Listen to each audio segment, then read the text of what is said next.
kasama na nagmimisyon sa Ligwasan Mars at sa buong kapuluan na nasalanta ng baha.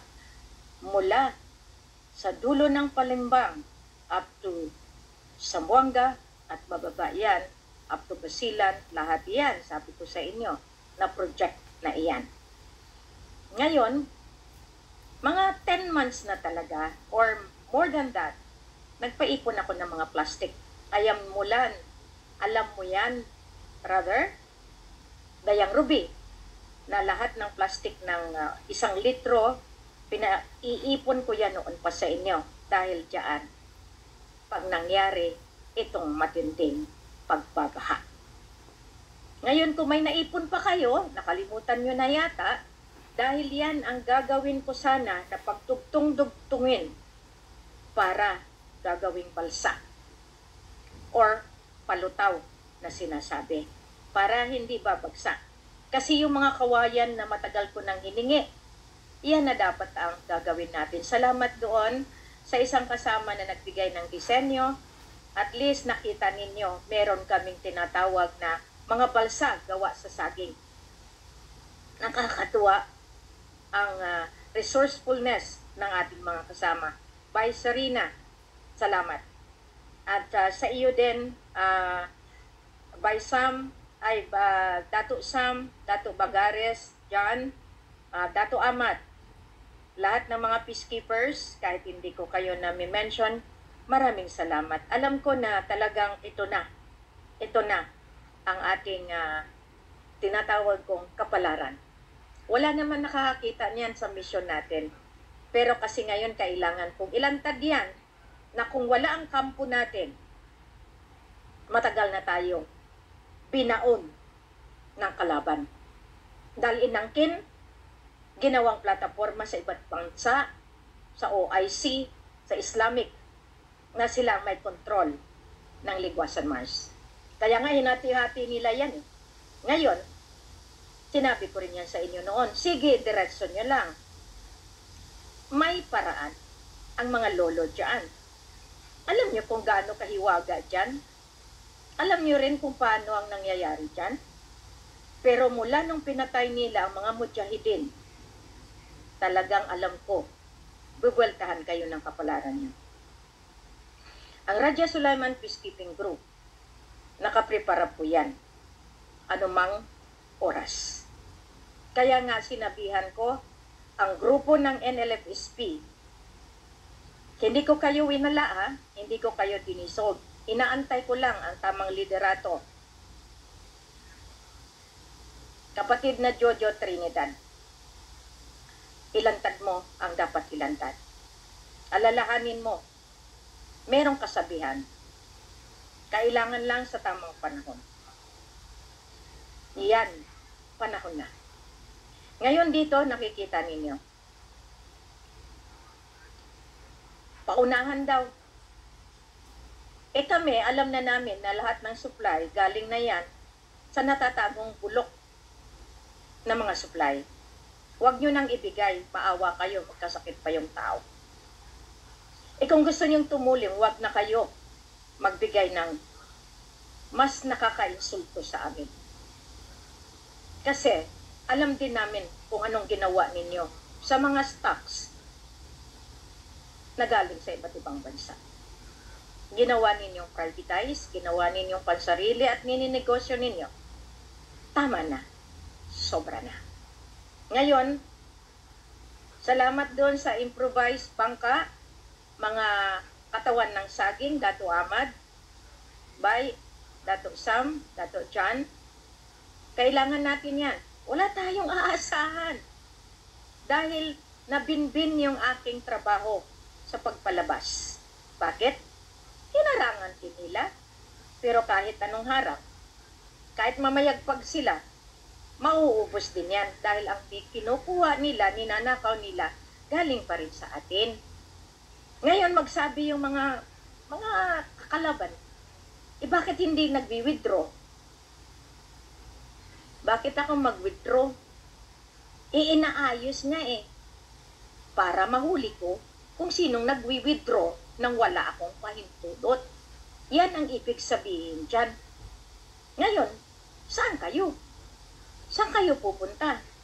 Ayaw ko lang ipakita sa inyo na naluluha ako. Dahil kung hindi kayo humarang, 2010 pa, tapos na yan. Pero nasa libro kayo lahat eh. Kaya may parusa. Ngayon, nagbigay na ako ng hudyat. Diba, nag-shutdown na lahat yan? Kung ayaw niyo pang maniwala, at yung mga mayabang, arrogante, makikilala niyo po kung sino si Queen Helen. Pag naitakda na, nakatakda na. Kaya yung mga nagsisinungaling, mag-ingat po kayo. Dahil may satellite, bawat pananalita ninyo, nababasa po yan. Ang voice ninyo, naririnig po yan. How much more? Lahat iyan pag sa divino gobyerno, pati pag utot ninyo, naririnig yan. Hindi ba kayo natatakot? Palibhasa, wala kayong espiritu. Marami kayong katanungan deep inside you. Hindi pa ba sapat yung parusa na binibigay sa inyo sa Mindanao? Akala nyo kami lang ang naaapektuhan? Kayo kaya? Paano kung naubos na yung supply nyo? Paano kung biglang nagdesisyon ang kataas-taasang hukom na pati electric, pati lahat shutdown, pati transportasyon, pati lahat ng lumilipad, grounded? Kaya niyong mabuhay nang walang ganyan? Umpisahan na po natin, magbago kasi. Ngayon kung ayaw niyo ako tulungan, walang problema. May paraan. Kung tinulungan niyo ako katulad niyan, bakit ngayon nagpapa-ID na naman itong mga sangkatutak na mga tao? Ginagamit pa ang papeles ko, ginagamit pang programa ko, ginagamit pang RCI, SIC, para lang makakulimbat ng pera. Diyan kayo matatalo. Dahil walang nailulusot yan sa kataas-taasang kapangyarihan. Ngayon sabihin nyo nga sa akin, tago kayo ng tago, nakikita naman yung buli ninyo. Alam ninyo, masakit lang yan kasi sampal din yan sa pagkatao nyo. Palibhasa, wala kayong pagkatao. Dahil yung tao na nagpapakatao, winala ninyo sa inyong mga sarili-sarili. Kaya nga wala kayong disiplina. Kasi kung may disiplina kayo sa mga sarili-sarili ninyo, hindi kayo magmayabang, hindi kayo magsasalita nang hindi niyo alam. Ngayon, lahat naman ito, merong tinatawag na husgado. Huwag mapaghusga para hindi kayo husgahan. Ngayon, husgahan niyo ako. Pero nung kayo, baka kayo ang buweltahan dahil sa gabay ko. Lahat tayo may gabay. Lahat tayo, meron tayong tinatawag na Angel de la Guardia. Ngayon, galit kayo sa akin dahil natutunton kayo? Galit kayo dahil na-block ang programa ninyo? Galit kayo dahil nasugpo ang katarantaduhan nyo? Galit kayo lalo dahil winasak kayo ng ina ng kalikasan. Di kayo naniniwala eh. O ngayon, mga kasama, ipunin ang plastic, ipunin ang mga suporta, ayuda.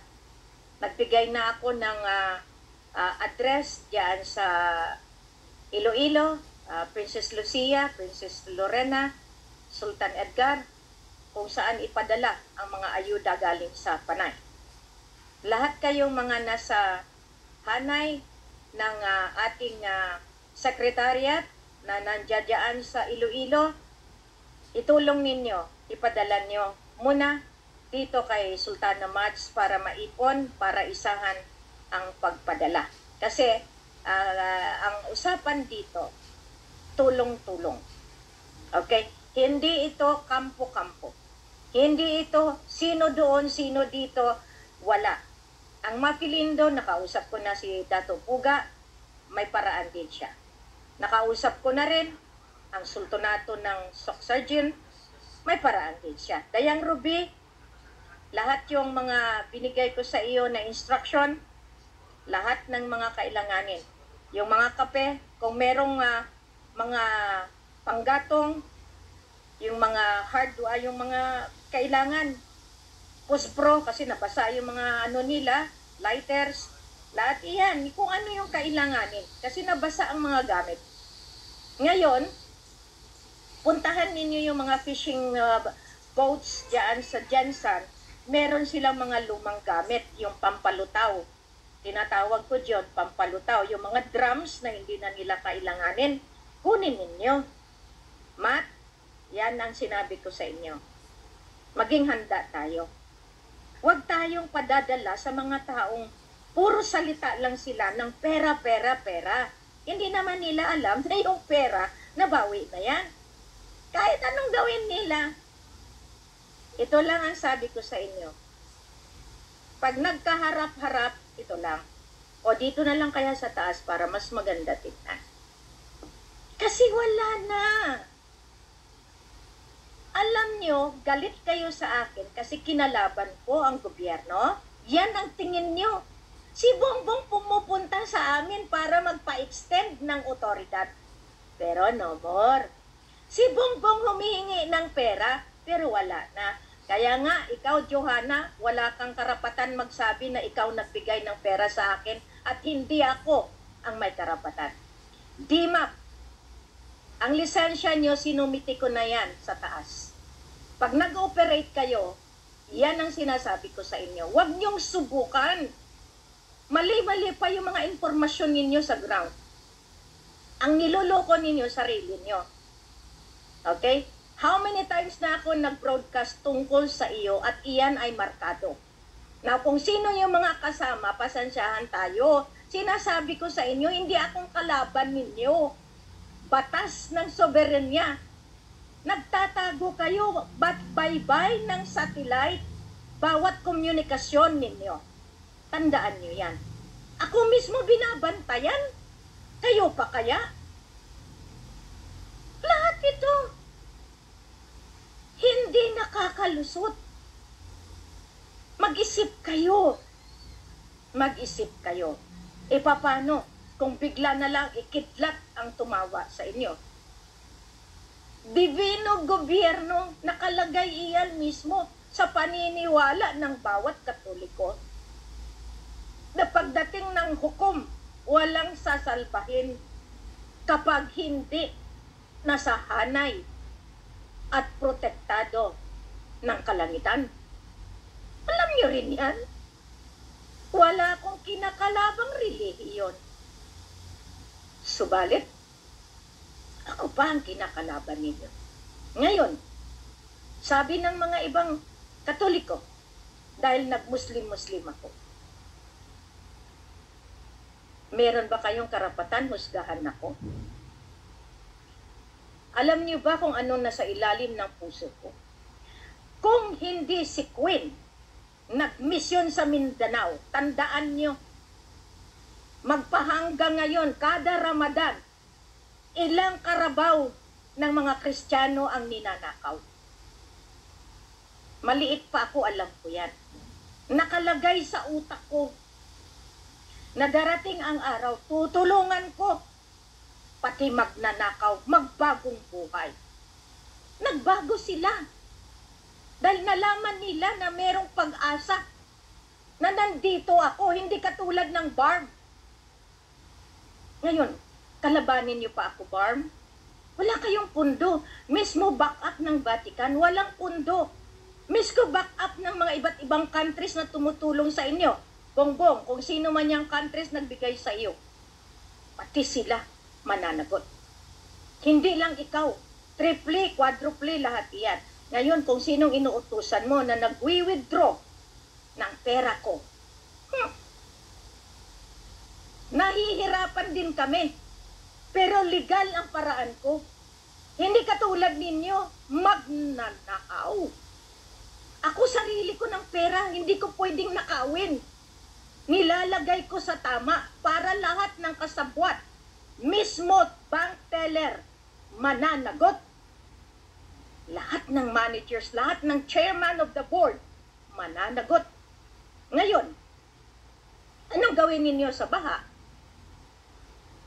Wala kayong pera. Kung tutulong ang Brunei, siya mismo walang backup. Kaya nga inuubos nyo lahat ng pundo. Sinasaid ninyo para kunyari malaman may eleksyon kayo. Isang higop lang ng inang Buhawi. Baka pati Malacanang higupin yan, ilagay sa Pasipiko. Hindi nyo kilala ang kapangyarihan ng kalangitan? Palibhasa, yung paniniwala ninyo nakaukit sa dolyar, sa peso, sa physical na kayamanan. Ayan, pinaparamdam na sa inyo. Meron pang mangyari. Nakatakda yan. E paano kung hindi lang magnitude 8 ang darating? Kaya ninyo pang mabuhay kung lampas ng magnitude 12. Lahat ng mga lupa bumubuka. Alam nyo ba yan? Palibhasa, may pera kayo. Yes, sa ngayon. Kaya nga mga nagyayabang, hindi totoo yung shutdown, nakaka-withdraw pa kami. Tanungin nyo yung bank manager nyo kung marami pa kayong pera sa loob. Ang yayabang nyo kasi. Di nyo naiintindihan kung anong ibig sabihin ng kailangan ayusin at hindi kayo pwede magdagdag ng pera, magprintan ng pera kung walang pahintulot ang kataas-taasan na may hawak na World Bank. Ngayon, salamat din sa inyo dahil natutuntun kayo. The more nyo kalabanin si Queen, the more nakikita yung huli ninyo. Alam nyo ba, tago kayo ng tago. Kung ako sa inyo, sumurrender kayo. Gumawa kayo ng hakbang na ikabubuti ninyo, pati pamilya ninyo. Dahil ang kinalaban ninyo, divino gobyerno. Pag sinabing divino gobyerno, hindi kay Satanas. Ang galing nyo magsalita, Danilo Ramos ha. Nangungulekta kayo dyan ulit. Dala nyo na naman yung sultan ninyo. Ang sultan ninyo, haharapin niya hindi lamang ordinaryong hukom. Tandaan nyo yan. Pinahamak nyo si Raja Mamay nang dahil sa inyo. Sabi ko sa inyo, hanggat buhay ako, hindi nyo matatouch. Protektado kong lahat ng sultan, lahat ng Raja sa buong mundo na sumama sa imperyo ng Lupasug. E kung kayo dun sa ibang imperyo, dun lang kayo sa inyo. Ayaw nyo mong sumuko, di sa inyo na lang. Pero paano kung mapaalis kayo sa lupang pangako? Dahil hindi ako nagmamayor, ina ng kalikasan. Naaamoy niya kaya yan. Kami, tinuturuan ko kayo, mga pamilya ko, sundin nyo yung mga itinuro ko sa inyo. Kahit anong hagupit, ililigtas kayo ng nanay ko. Sabihin nyo, kaya nga pinapakilala. May iloy, may ina na nagmamalasakit. Pero sa inyo, hindi kayo tatantanan. Kaya pasensyahan kung kayo natamaan. Iyan ay pagsubok kung paano kayo bumalik sa kanya. Kaya yung mga kawayan hinihingi ko, meron akong gagawing paraan dyan para hindi maanod yung mga kabahayan ninyo. Lubid, palutaw, mga excess na drums. Yan, dahil sanay ang mga tao natin manirahan sa katubigan. Noon pa, mga taong tubig. Ngayon, ipakita ninyo kung paano mabuhay sa katubigan. Maraming salamat. Sa inyo, mga taga-gobyerno, sino ngayon ang mas may poder? Dahil binigyan ko kayo ng extension.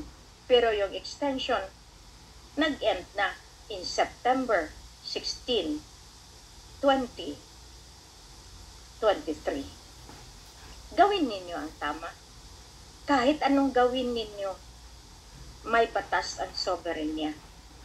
Kayong mga hindi pa rin nagtatanda, masakit pag naparusahan kayo. Ngayon, hindi ako meron dyan naka-assign sa soberenya na tinatawag sa pag-implementa ng hustisya ng Divino Gobyerno. Huwag na kasi kayong manakit kasi ang sinasaktan ninyo hindi ako. Hindi yung mga physical na mga tao na inutusan ang bumaba sa kalupaan, sa katubigan, sa kapatagan. Kung hindi nyo pa rin kilala, kilalanin ninyo. Kaso lang, pag hindi ninyo tarok, unang mangibabaw sa inyo, galit. Pero ang pinakamasakit sa balat ninyo ay ang inggit. Bakit kayo mainggit? Hindi binigay sa inyo. Kaya nyo ba itong ginagawa ko? Walang tulugan with all the eye bags. Nagmo-monitor kung nasaan naanod na yung mga kasamahan. Kayo marami. Marami kayong budget eh. Marami kayong ninakaw. Si Queen ano? Nakita nyo yung balsa ko? Nakita nyo yung katawan ng saging? Yan ang gamit namin. Ngayon, kailangan ko ng mga kawayan kasi gagawin kong balsa para hindi maanod ang bawat pamilya. Nasaan ang mga military? Yan lang tingnan ninyo. Dahil alam nyo, wala na kayong panggastos, kaya hindi kayo magsuporta. Masakit. Doon lang kayo sa pistok, doon lang kayo sa barm. Paano kung ang tubig, ilagay ko doon mismo sa isulat. Masabihin nyo na naman, ala Kibuloy. Hindi po kami kaparehas ni Kibuloy. Kaya nga, Benny, mag-ingat ka rin sa pananalita. Lahat ng nangyayari sa internet, sa Facebook, sa Trimedia, nababantayan po yan. Mas masahol pa ito sa tinatawag natin martial law. Dahil ang martial law ng Divino Gobyerno, bawat hininga ninyo, binabantayan. Paghuhugas, paglilinis, ito ang ginagawa ng kalikasan. Hindi niyo masisisi si Inang Buhaol. Binalaan na kayo. Sinasabi ko na, ayaw niyo pa rin maniwala. Ngayon, sinong totoong Islam? Kayo nag-i-Islam-Islam, nag-Allahu Akbar kayo, pero hindi sa puso. Para ipakita nyo sa tao na nagsasamba kayo, nagsasalita kayo, nagpipreach kayo. Paano? Pag dumating yung panahon, lilitisin kayo. Hindi lamang dito sa physical world. Mas lalo na, pagtawid nyo sa kabilang buhay. Alagaan nyo yung spiritual ninyo para hindi naman kayo mapunta sa kataas, kailaliman ng apoy ng impyerno. Yan, tandaan nyo yan. Kaya, salamat sa mga nagpadala ng ayuda. Salamat sa mga OFW na nagpadala. At salamat na ang tumutulong sa misyon. Dahil kung mapuno ko ang lahat ng kailanganin ko, mas madali ang pag-ayos ng mga baha na iyan. Ayaw kasi sumurrender ng mga matataas na tao.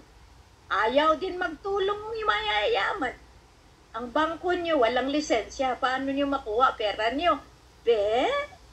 Salamat kung maintindihan ninyo kung anong ibig sabihin ng juridical authority na siyang nagpukontrol ng lahat ng operation ng buong mga kabangkuhan.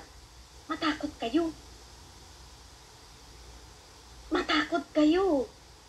Dahil ang yaman ninyo isang iglap, wala na. Yan ang ibig sabihin, the power and authority from God, the highest court, the heavenly court. Di pa rin kayo naniniwala. Lahat ng ISIS, binawi ko yan. Kaya sisi lang ang inyong dadaanan. The sovereign empire. Yan ang may karapatan.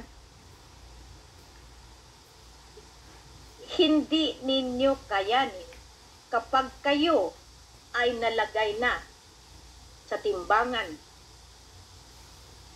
ng mahal na ina.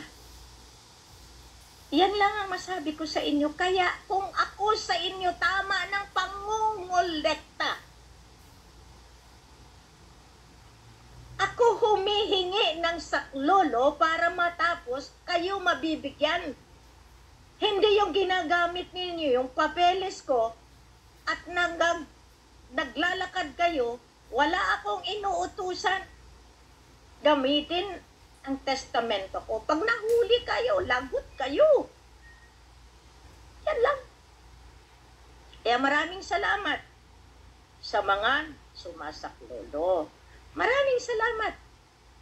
Kaya, Dato Ahmad, okay, hayaan mo. Basta, pag dumating yung mga kawayan, pagdating yung mga drums, gawin natin kung ano yung makakatulong sa atin. Huwag na tayong humiling pa sa mga militar. Hindi tayo tutulungan. Sinabi na nila yun noon pa. Pabayaan niyo ang sultanato. Kaluoy man kita. Pero hindi nila alam, nagpapasweldo sa kanila, pera na ninakaw sa kaban ng sultanato. Ayos din ano. Wala silang yung alam. Kasi ang nakakaalam, yung nagpanggap na sultan sa pusod ng Malacanang, na yan mismo ang pinahiraman ng otoridad. O di ngayon, nabawi naman yan. Di ano pang gawin nila? Wala. Maraming salamat. Lahat ng hiningi ko, kawayan, pagkain, mga kahoy, pwede, pakihatid nyo lang sa lambayong. Dayang, pakiipon, pati sila munding. Lahat iyan na nanggaling sa Jansan.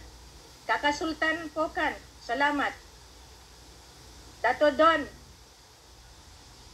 ng Lanao, maraming salamat. Lahat dyan sa Zamboanga, Prime Minister, pakiipon yung mga ayuda natin, papuntang Zamboanga, papuntang Mindanao, papuntang Maguindanao. Maraming salamat. At least ngayon naintindihan ninyo na ito, pag dumating na sa robo-robo, kahit anong mangyari, tulungan. Maraming salamat. Magandang umaga.